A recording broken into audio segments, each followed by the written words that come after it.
Welcome to the Sell My Business podcast. I'm your host, Jeffrey Feldberg. This podcast is brought to you by Deep Wealth and the 90-Day Deep Wealth Experience. Your liquidity event is the largest and most important financial transaction of your life. But unfortunately, up to 90% of liquidity events fail. Think about all that time, money, and effort wasted. Of the quote-unquote successful liquidity events, most business owners leave anywhere from 50% to over 100% of their deal value in the buyer's pocket and don't even know it. I should know. I said no to a 7-figure offer and yes to mastering the art and science of a liquidity event. 2 years later, I said yes to a different buyer with a 9-figure offer. Are you thinking about an exit or liquidity event? If you believe that you either don't have the time or you'll prepare closer to your liquidity event, think again. Don't become a statistic and make the fatal mistake of believing that the skills that built your business are the same ones for your liquidity event. After all, how can you master something you've never done before? Let the 90-Day Deep Wealth Experience and our 9-step roadmap of preparation help you capture the maximum value for your liquidity event. At the end of this episode, take a moment to hear from business owners just like you who went through the Deep Wealth Experience.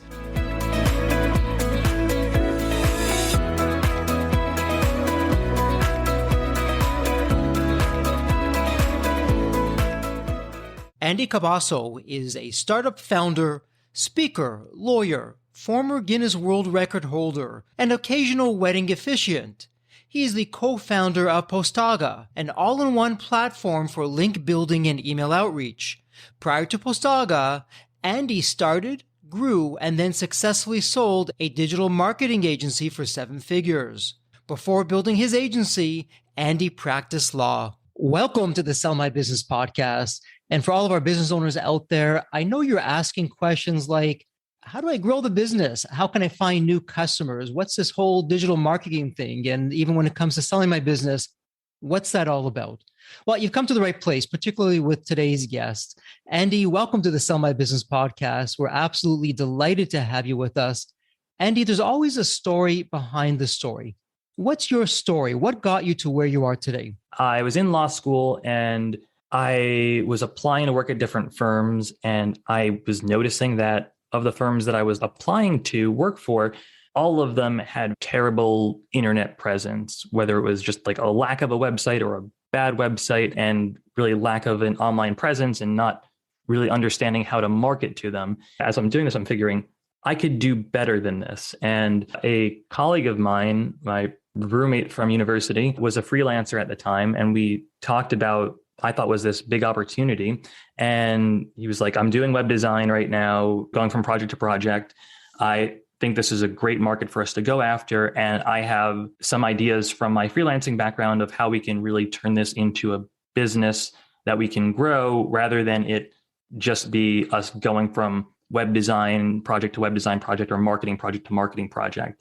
And so what started as a kind of side project idea that I had when I was in law school ended up becoming its own business that after school I was able to grow. I stopped practicing law and grew the business, scaled it, and then was able to successfully sell it in just 3 years to a larger company in the legal industry.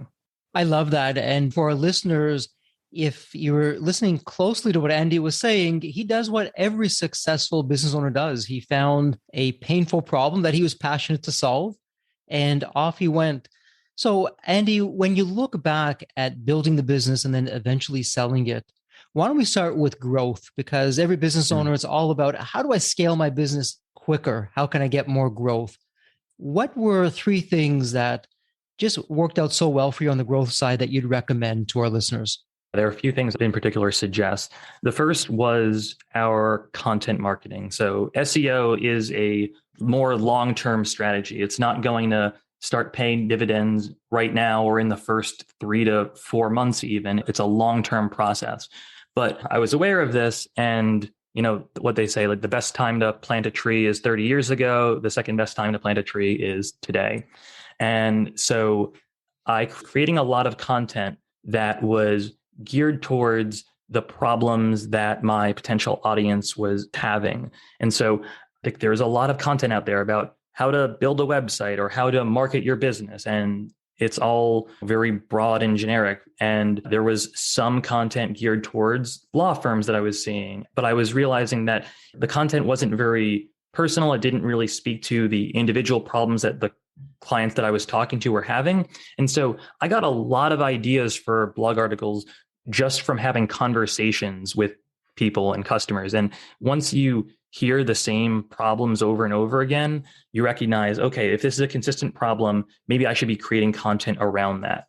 Now, part of what you need to do is really be methodical about it, to have a strategy with the content that you're creating, because a mistake that I made was I would sometimes write an article that I thought was really good, but it turns out there's not a lot of people searching for that topic. Or if I wanted to rank for that topic, it was in a very competitive space. Content is super important, not just creating your content, but also promoting it. I say half the battle is writing a good blog article. The second half of it is getting it out there. And just publishing alone won't do everything for you, because it's not going to automatically rank if people can't find it and if other sites don't link to it. One important aspect of search engine algorithms are other websites linking to this article. Google, for example, sees that when other sites link to your content as validation that this content is good and is relevant about this topic. So what I was doing was, after I created my article, reach out to other bloggers in relevant spaces to suggest to them that they link to my article in an appropriate context from one of their articles. And that's called link building. And it's a strategy that can really help you have a quicker growth when it comes to SEO. And what's interesting, Andy, and for our listeners, whether you're writing the articles and doing all the technical stuff in the back end, the big takeaway from what I'm hearing is it's not enough to just write an article, publish it. And as you see all too often out there, it's on to the next article. And it's as though the last article never happened. Right. It's not a quantity game, it's a quality game. And better to have fewer articles where you've done a better job promoting it, getting it out there, having people read it. That gets your name out there. And particularly, Andy, you spoke about just paid advertising. As we record this podcast today, it's just crazy where prices have gone and how competitive it is. And really having more of the long game. I'm going to do my own organic type of growth and put articles and content out there that are of value for people, and they'll find it through their searches, and they'll have other sites that are linking to me. It sounds like what was a powerful strategy for you. But the other thing that I liked, you actually put feet in the street. You spoke to your target audience, what's working, what's not working, what's keeping you up at nights. That's my favorite question. And you responded to that. So that worked for you. But in the 3 years where you grew your business, let's look on the flip side, because I'm a big believer we can learn as much and oftentimes more from failure than from success. So what were some of the quote unquote failures that were big learning moments for you?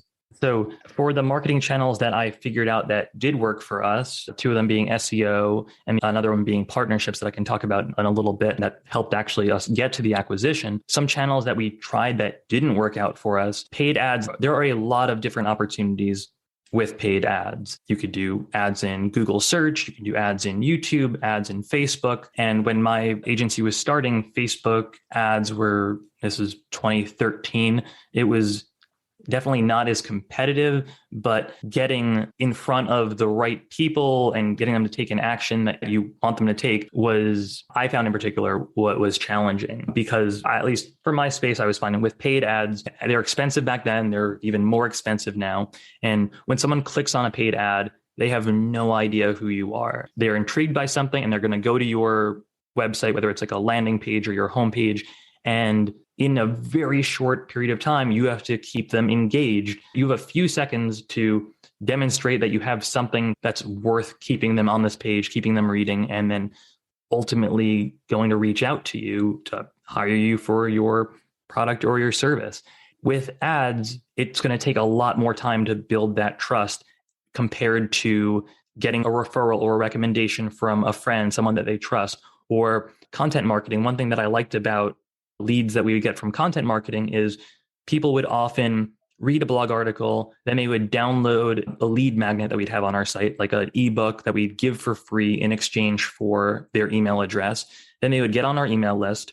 And over the course of weeks, months, sometimes years, they would get our newsletters. And when it would be the right time for them to look for a new website or a marketing company, we would be the first people that they would think of. And there's already this built-in trust because I've been continually providing value to them, and the right time just finally aligns. It's definitely a long-term strategy, but with paid ads, it just didn't work out for us in terms of it was a big investment, and the people that we were finding were typically, if they're clicking on our ad, they're clicking on other people's ads and they're shopping around. They don't trust us. We don't have that rapport, that trust.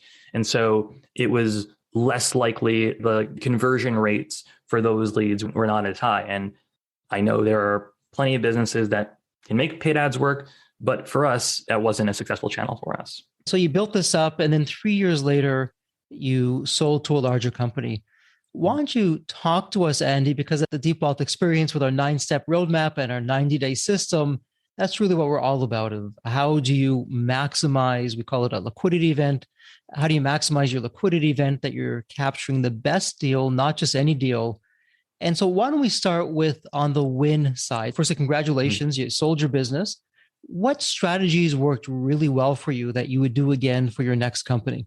The fact that we sold our business and we're happy with the exit was, in hindsight, it feels like luck, but there were some things that we had in place that definitely increased the likelihood of this luck happening. We did digital marketing for law firms. That was our niche. We have this business specifically geared towards this audience. There are a lot of people that do web design and marketing, and they go broad because they don't want to turn away any potential money or potential clients. But we niche down. We have a specific audience that we wanted to go after. There are plenty of law firms out there. And by going after this particular market, our marketing could be geared towards that. We could build partnerships with other companies specifically in this industry that could be able to refer us business, and we could refer business to them. And that was a very successful channel for us. We made partnerships with dozens of companies. A lot of them didn't work. Some of them were very successful. And the company that ended up acquiring us was one of those partners. And so we would refer clients to them. And then at the right time, they reached out and said, hey, are you interested in being acquired? We both serve the same customers, but we're looking to get into the digital marketing space. This is not a service that we provide. Are you interested in potentially being acquired? And so that worked out well for us. I can't say that I knew all along this would happen, but that worked out well for us.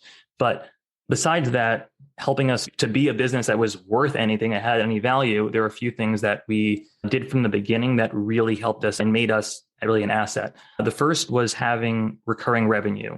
So with a lot of people that do web design and digital marketing, they often will do project basis work. So I'll design your website, that'll be $5,000. Or I'll do your online marketing. I'll build you Facebook ad campaigns.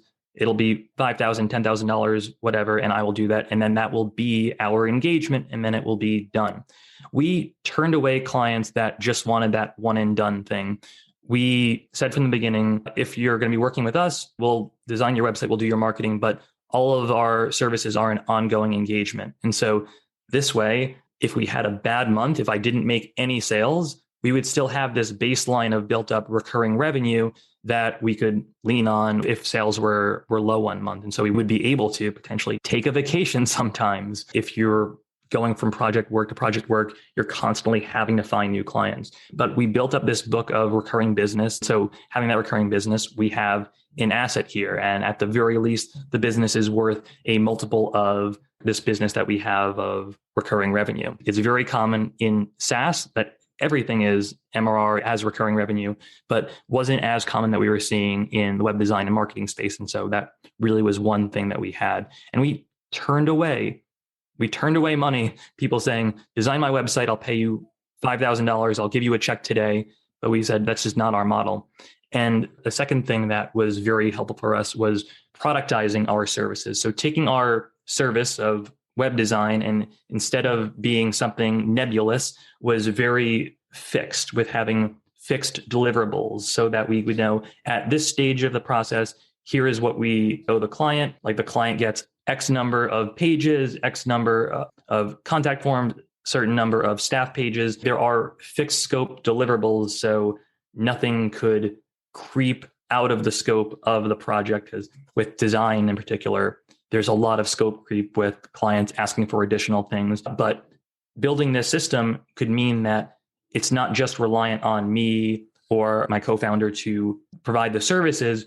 Building out this assembly line style process from beginning to end meant that we could hire and train people as long as we have SOPs to define all of the fixed scope of the process, and then build out the client site, have these recurring deliverables that we had, and just streamline it. So that saves us from being at a point where you have the owner as a bottleneck who has to make all of these decisions on the fly. Wow, Andy, a lot to unpack there. And for our listeners who have been in the Deep Wealth community for a while, or if you've gone through the Deep Wealth experience, all of this should be incredibly familiar. Let's start with what, Andy, you shared with us, one of the first things that you mentioned. And we covered this in the 9-step roadmap. It's actually step number 2. We call them X factors to insanely increase your business model. Andy, I loved how in your business model, you had recurring revenue. And so for our listeners, don't hang up on me here. Don't get offended with what I'm about to say. And we wrote a whole ebook about this, why your business model sucks and what you need to do about it. And for most business owners, Andy, I'm sure you'll recognize this, they have a terrible business model. There's no recurring revenue. We also look at how long are your contracts, the longer the better. And then the holy grail of a business model is the opportunity of doing revenue sharing with your clients. So you had a business model that was different. It had some certainty in it. It had some visibility in it. And then I also loved how you made sure that the business ran without you, that you weren't the sun, the moon, and the stars for the business, that you weren't going to be holding things back. And the company that acquired you, they don't need you to be there. They don't have that risk of you not being there, that the whole thing falls apart. So you did many things right. Andy, nothing's ever perfect. Looking back, what would be something perhaps you would have done differently, or maybe you didn't do it all that you would have loved to do when you take a look and you say, okay, hindsight's 2020. Here's how we would change one thing or a few things. From the beginning, the goal was build these productized services, build out these recurring workflows and processes, but it wasn't perfect from the beginning. We definitely learned as we went. We realized here are certain bottlenecks. And this is anyone who does web design or marketing services can probably attest to this. You have some clients who are months or sometimes over a year or more behind, where you're waiting on them for something. And at the very beginning, for example, our pricing model was we did milestone payments. You pay us this to get started and this on launch of the project, and then a recurring component. And it wasn't until later that we revised that to be the milestone payments were this on start, then this payment term on either 2 months or 3 months, or the website launches, whichever comes first. And then the recurring component starts from them. Because one, more often than not, if there was a holdup, it was often because the client was like, oh, I know that I owe you copy, or I know that I owe you a new headshot. I've been meaning to get to it, but it's just not my highest priority right now. I have other things. And meanwhile, we have this growing list of clients who will be paying us hundreds of thousands of dollars in recurring revenue, but we couldn't get their project launched because we were waiting on them. And so honestly, having that commitment to be at 3 months or 2 months, I can't remember what it was specifically, but at this time, we're going to start the recurring payment because we are confident that if you give us all the assets that we need, we will have your site ready by then. And if it takes beyond that, then it's really on you. And so this actually got our clients to be quick. Once they saw that first recurring bill and they were like, oh, I'm paying for this and my site isn't live yet, and I know it's on me, it got them moving along much faster. That's just one lesson that we learned along the way in terms of having that contract term. Another thing was, figuring out our SOPs and our processes took time. It took us time to develop the right software, to figure out the right software platform to use. We started out using Trello for project management, but it wasn't the best for having recurring items. So like if a client each month is owed a report, or if each SEO client or each paid search client has these different deliverables each month, we would need specific items that recur for them. And Trello just wasn't the best for it. So we tried out a bunch of different project management software, but eventually we settled on one called Podio, which I love. But it took us a while to develop. So everything was a learning process. And if I could go back in time and talk to myself and say, here's what you need to do, that would have saved me a ton of time. So I guess that being said, having mentors who are more experienced than you in your field is a huge advantage to have. I love that. And you're absolutely right. It's someone who maybe they're not necessarily smarter than you, but they've been down that path before. They've been on that journey longer. They've experienced the successes. They've experienced the difficult times. And when you can reach out to them and say, hey, here's where I am today, and I want to get to where you are. Help me. What do you have to say? What can you share with me? That's just a tremendous way of saving time and getting there a whole lot quicker. And so, Andy, you had this successful exit. Talk to us about your post-exit life. So what have you been up to now? What does that look like for you? One thing that came to mind after we exited was the fact that in trying to build our SEO for ourselves and for our clients, we saw that link building was a big component of that, but we couldn't figure out a very good scalable way to do that for us and for our clients, because it basically entailed a few step process of doing research to find relevant other websites to pitch, then finding the right contact people, finding their email addresses, and then sending them a personalized outreach pitch and follow-up emails to ask them to link to our content. And because of that, and after talking with some other agencies that talked about how the fact that they have a very disconnected solution that they've home built to do this work, we built Hostaga, which is my current startup, which streamlines all of this entire outreach process. And so it helps with everything from finding relevant websites, journalists, bloggers, PR people, podcasters, finds their email addresses, and then creates personalized pitches for them. And so it's useful for anything from link building to lead generation and sales to PR for our businesses. And so, Andy, what does that look like? If I'm a business owner and I come to you and I say, Andy, I've got no idea about this technology side. All I know is I want to grow the business and I don't really want to get behind the scenes. It's like my car. I go into my car, I push the button, the engine starts, and I just drive. So I want to drive the growth in my business. Andy, what would that look like for a business owner coming to you who's focusing on growth and clients and revenue and ultimately profits? How would that work with you?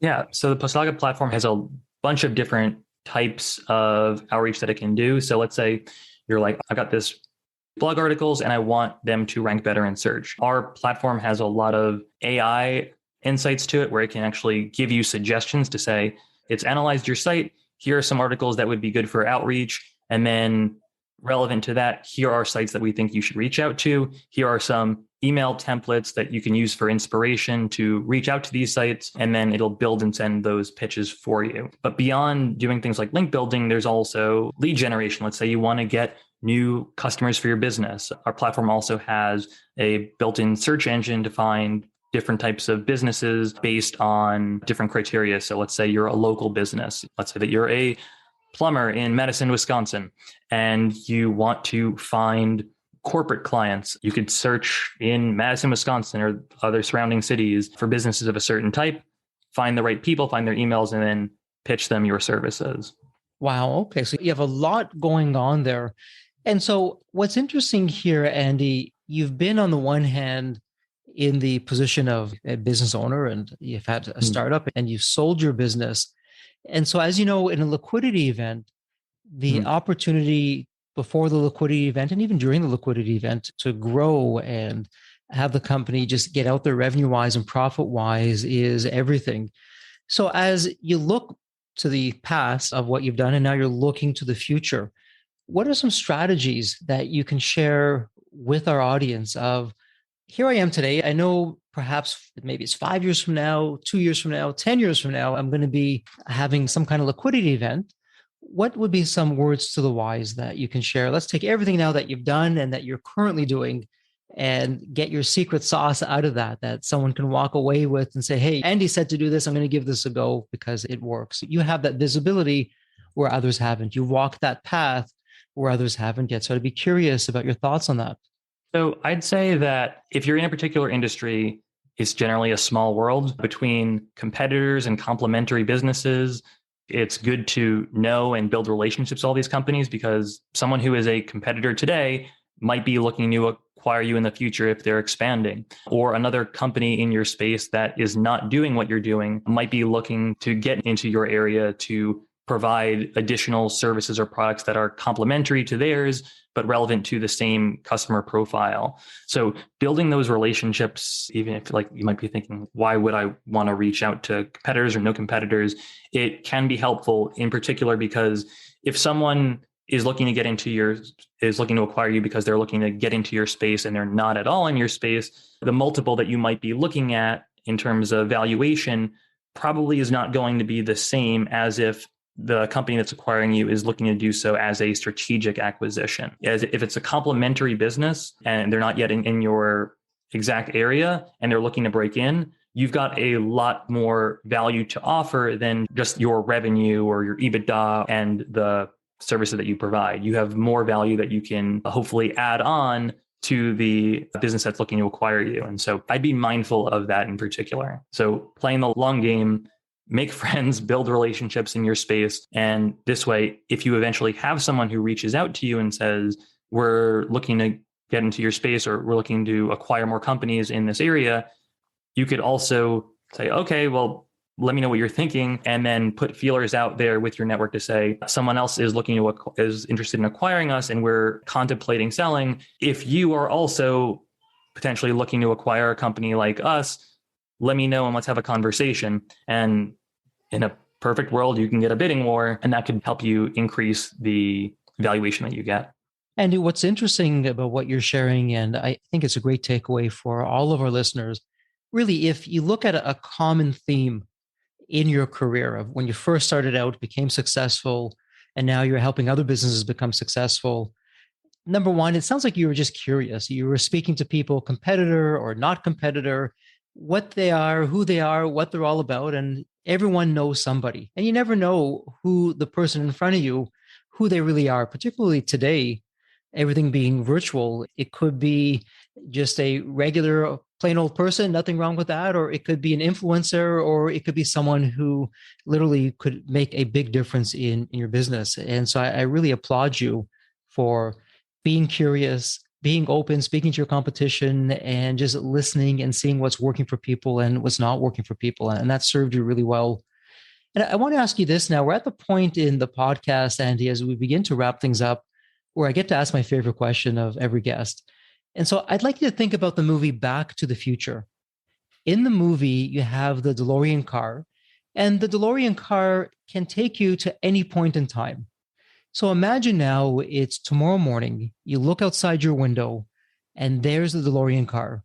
The door is open, you hop on in, and Andy, you can go back to any point in your life. Andy as a young child or a teenager or an adult, whatever that would be, what would you be telling your younger self of, Andy, do this or don't do that, or here's some life wisdom that I'd like you to follow? What would that be for you? Go back to 2010 and tell yourself to put all of your money into Bitcoin.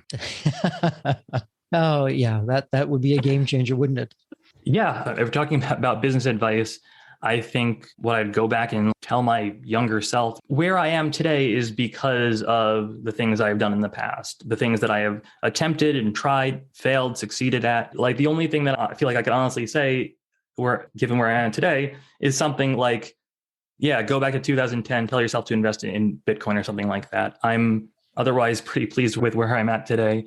And business is often learning along the way. There are things that I might wish that I could have learned sooner, like these marketing channels are particularly effective, these are not. Here are some pivots that you might want to make earlier on. But otherwise, yeah, I don't know that I have a great answer for that, like specifically for me. Maybe I'd say, you're not going to be practicing law, so maybe don't invest in law school. However, if you do, you're going to find this opportunity to build a business marketing towards lawyers that's going to give you a successful exit in a few years. I really respect your answer of what you said earlier. You said, hey, I am where I am today because of what's taken place in the past. And if I change that, that would change who I am and where I am today. And, it's interesting, Andy, many guests have felt and shared the same insight. Hey, I wouldn't change a thing because at the time, perhaps it looked like a big setback, or perhaps it was a challenging time, but I didn't realize it. I see it now. That's really what made me who I am today. Or as we hear that popular saying, what doesn't kill you makes you stronger. And here you are today making a difference and paying it forward and helping the lives of other business owners. And Andy, I'm going to put this in the show notes. So for our listeners, it'll be point and click to save some time and make it really easy. If somebody would like to find you online, where's the best place for that? My company's website is postaga.com. And for listeners of the podcast, if you want to try out our platform for doing outreach, using the coupon code podcast50, you'll get 3 months for 50% off. Beyond that, I'm pretty easy to find on Twitter. I'm Andy Cabasso, LinkedIn, Andrew Cabasso. And on Facebook, I have a group called Grow Together SEO that is all about digital marketing, outreach, and link building. Wow, terrific. And for our listeners, I just heard a fabulous offer there for you of getting 50% off when you try out the platform for the first time. And we'll put all that in the show notes, but something that you should really definitely take Andy up on his offer. And thank you for that generous offer, Andy. Well, listen, Andy, as we wrap up this episode, thank you so much for taking part of your day and spending it with us on the Sell My Business podcast. And as always, please stay healthy and safe. Thank you. You too. The Deep Wealth experience was definitely a game changer for me. This course is one of the best investments you will ever make because you will get an ROI of 100 times that. Anybody who doesn't go through it will lose millions. If you don't have time for this program, you'll never have time for a successful liquidity. I mean, it was the best value of any business course I've ever taken. The money was very well spent. Compared to when we first began, today I feel better prepared, but in some respects, maybe less prepared, not because of the course, but because the course brought to light so many things that I thought we were on top of that we need to fix. I 100% believe there's never a great time for a business owner to allocate extra hours into his or her week or day. So it's an investment that will yield results today. I thought I will reap the benefit of this program in 3 to 5 years down the road. But as soon as I stepped forward into the program, my mind changed immediately. There was so much value in the experience that the time I invested paid back so much for the energy that was expended. The Deep Wealth experience compared to other programs is the top. What we learned is very practical. Sometimes you learn stuff that is great to learn, but you never use it. The stuff we learned from Deep Wealth experience, I believe is going to benefit us both. I've done an executive MBA. I've worked for billion-dollar companies before. I've worked for smaller companies before I started my business. I've been running my business successfully now for getting close to a decade. We're on a growth trajectory. Reflecting back on the Deep Wealth, I knew less than 10% what I know now. Maybe close to 1% even. Hands down, the best program in which I've ever participated. And we've done a lot of different things over the years. We've been in other mastermind groups, gone to many seminars, workshops, conferences, retreats, read books. This was so different. I haven't had an experience that's anything close to this in all the years that we've been at this. It's 5-star, A+. I would highly recommend it to any super busy business owner out there. And Deep Wealth is an accurate name for it. This program leads to deeper wealth and happier wealth, not just deeper wealth. I don't think there's a dollar value that could be associated with such an experience and knowledge that could be applied today and forever. Are you leaving millions on the table? Please visit www.deepwealth.com/success to learn more. If you're not on my email list, you'll want to be. Sign up at www.deepwealth.com/podcast. And if you enjoyed this episode of the Sell My Business podcast, please leave a review on Apple Podcasts. Reviews help me reach new listeners, grow the show, and continue to create content that you'll enjoy. As we close out this episode, a heartfelt thank you for your time. And as always, please stay healthy and safe.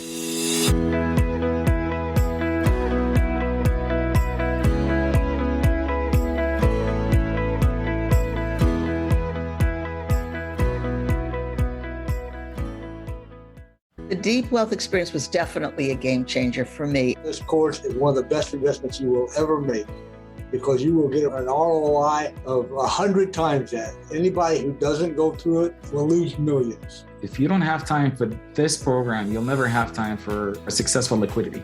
I mean, it was the best value of any business course I've ever taken. The money was very well spent. Compared to when we first began, today I feel better prepared, but in some respects, maybe less prepared, not because of the course, but because the course brought to light so many things that I thought we were on top of that we need to fix. I 100% believe there's never a great time for a business owner to allocate extra hours into his or her week or day. So it's an investment that will yield results today. I thought I will reap the benefit of this program in 3 to 5 years down the road. But as soon as I stepped forward into the program, my mind changed immediately.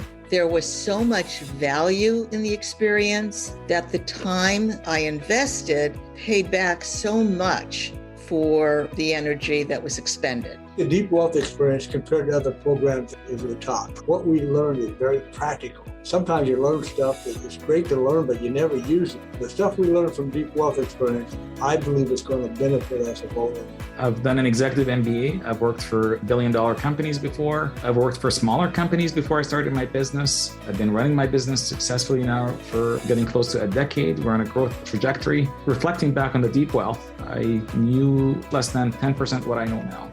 Maybe close to 1% even. Hands down the best program in which I've ever participated. And we've done a lot of different things over the years. We've been in other mastermind groups, gone to many seminars, workshops, conferences, retreats, read books. This was so different. I haven't had an experience that's anything close to this in all the years that we've been at this. It's 5-star, A+.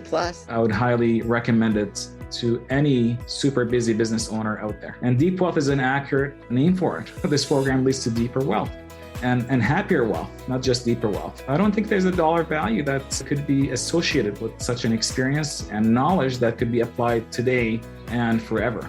Are you leaving millions on the table?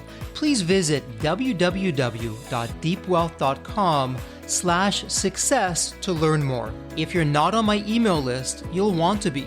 Sign up at www.deepwealth.com/podcast.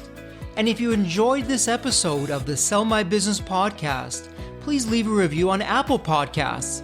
Reviews help me reach new listeners, grow the show, and continue to create content that you'll enjoy. As we close out this episode, a heartfelt thank you for your time, and as always, please stay healthy and safe.